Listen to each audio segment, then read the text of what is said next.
Can you believe what you have been seeing on CNN today, ladies and gentlemen? Can you believe it? Supposedly, a CNN reporter found Osama bin Laden, took a television camera crew with him, went into Osama bin Laden's hideout, interviewed him and his top leadership, his top lieutenants and colonels and generals in their hideout. This is a CNN reporter with a camera crew. And he came out and told everybody, within 3 weeks, Osama bin Laden is going to attack the United States and Israel. Now, don't you think that's kind of strange, folks? You see, because the largest intelligence apparatus in the world, with the biggest budget in the history of the world, has been looking for Osama bin Laden for years and years and years, and can't find him. A reporter from CNN and his little camera crew got in to Osama bin Laden's secret hideout and conducted an interview. If you don't believe me, tune into CNN. They're probably running it right now as I'm speaking. And if you believe it, you are one of the stupidest jerks that ever lived on the face of this earth. And whatever is going to happen that they're going to blame on Osama bin Laden, don't you even believe it. When in hell are all you people going to wake up?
An examination of the building's steel beams and columns could have shown whether explosives had been used to slice them, but virtually all of the steel was removed before it could be properly investigated, then put on ships to Asia to be melted down. It's important for us to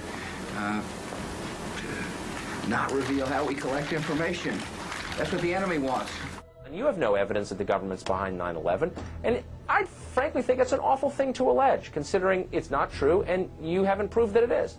It's totally implausible. Like, we would report that if that were true.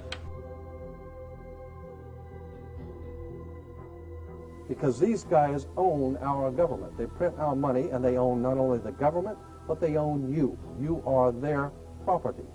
So, in other words, these guys print the money, they run the country, and they own you, and they own everything around it. And so they make the laws, and that's why they can decide who can kill who, and who can get away with who, and who can get away with whatever, because they make the laws and they decide, all right?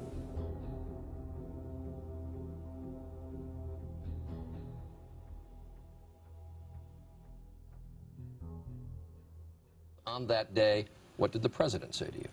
The president, in a very intimidating way, left us, me and my staff, with the clear indication that he wanted us to come back with the word that there was an Iraqi hand behind 9/11, because they had been planning to do something about Iraq from before the time they came into office. Did he ask about any other nations other than Iraq? No, not at all. It was Iraq, Saddam, find out, get back to me. And were his questions more about Iraq than about al-Qaeda? Absolutely. Absolutely. He didn't ask me about al-Qaeda. And we said, but Iraq had nothing to do with this. And that didn't seem to make much difference.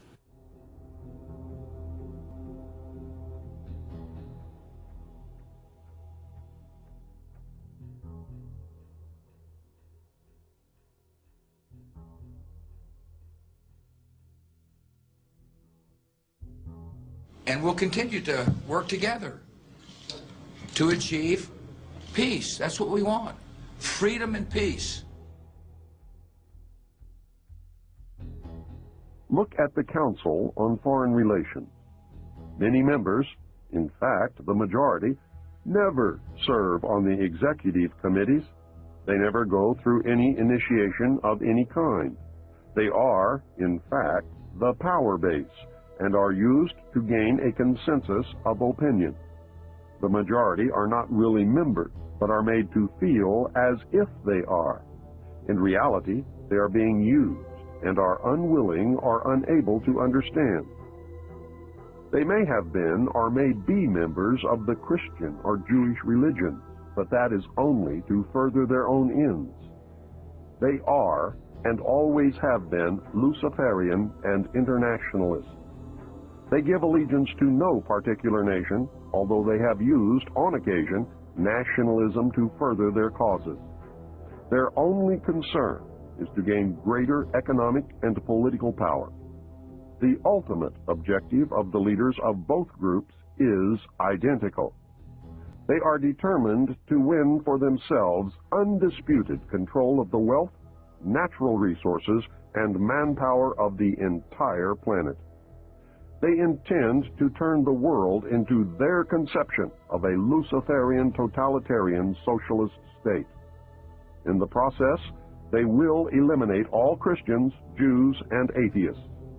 You have just learned one, but only one, of the great mysteries. The people who are running this country from behind the scenes do not care a thing about Americans or bloodshed anywhere. I think we're going to awaken one day to find out that we've all been too relaxed and entertained and watching television and being entertained with all the cares of life, never realizing what is going on in this country.